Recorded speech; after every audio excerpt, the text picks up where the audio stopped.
అందరికీ నమస్కారం అండి. అందరికీ హనుమాన్ జయంతి శుభాకాంక్షలు. హనుమంతుడు మనం కేవలం పూజించే దైవమే కాదండి. హనుమ ఒక గొప్ప మేనేజ్మెంట్ గురువు. అపారమైన బలం ఉన్న అనుకువగా ఉండడం ఎలా, అసాధ్యమైన పనిని సుసాధ్యం చేయడం ఎలా, ఈ ప్రశ్నలన్నింటికీ ఒకే ఒక సమాధానం హనుమంతుడు. మనము హనుమంతుడి నుంచి లోతైన జీవిత పాఠాలను ఎలా నేర్చుకోవాలో చూద్దాం. సముద్రాన్ని దాటే ముందు హనుమంతుడు కూడా సామాన్యుడిలాగానే ఆలోచించాడు. కానీ ఒక్కసారి తన శక్తిని తాను నమ్మిన తర్వాత ఆ సముద్రం కూడా ఒక చిన్న కాలువలా కనిపించింది. మనలో కూడా ఎంతో టాలెంట్ ఉంటుంది, కానీ నేను చేయగలనా అనే సందేహం మనల్ని ఆపేస్తుంది. ఆ సందేహాన్ని వదిలేయండి. మీ లోపల ఒక మహాసముద్రం అంత శక్తి దాగి ఉంది. ఇక రెండో పాయింట్ వినయము. ఇదే అసలైన ఆయుధము. శక్తి పెరిగే కొద్దీ గర్వం కూడా పెరుగుతుందంటారు. కానీ హనుమంతుడు ఎంత ఎదిగినా రామదాసు అని చెప్పుకోవడానికే ఇష్టపడ్డారు. లంకలో అడుగు పెట్టినప్పుడు ఆయన తన రూపాన్ని ఒక చిన్న కోతిలా మార్చుకున్నారు.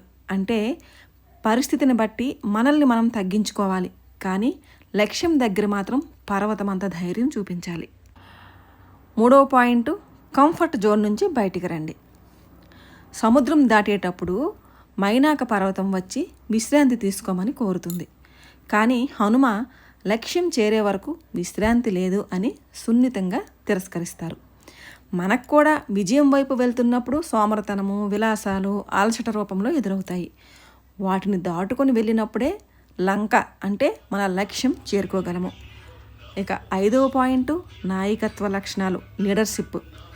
హనుమంతుడు కేవలం తాను గొప్ప పనులు చేయడమే కాదు, వానర సైన్యం అందరిలో ఉత్సాహాన్ని నింపేవారు. ఒక మంచి లీడర్ అంటే అందరినీ కలుపుకొని వెళ్ళేవాడు. మీ ఇంట్లో అయినా ఆఫీస్లో అయినా అందరికీ స్ఫూర్తినిచ్చే వ్యక్తిగా ఎదగండి. లంకలో రావణుడు హనుమ తోకకు నిప్పు పెడితే ఆయన భయపడలేదు. అదే నిప్పుతో లంకను దహించి శత్రువు గుండెల్లో వణుకు పుట్టించారు. మీ జీవితంలో కూడా ఎవరైనా మీకు అడ్డంకులు సృష్టిస్తే ఆ అడ్డంకులనే మీ విజయానికి సోపానాలుగా మార్చుకోండి. హనుమంతుడిని పూజించడం అంటే పూలు పెట్టడం మాత్రమే కాదు, అతని గుణాలను మన జీవితంలో పెట్టుకోవడం. ఈ హనుమాన్ జయంతి నుంచి భయం తగ్గించుకోండి, ఆత్మవిశ్వాసం పెంచుకోండి, వినయంతో జీవించండి. అప్పుడు మీ జీవితం కూడా ఒక విజయగాథ అవుతుంది.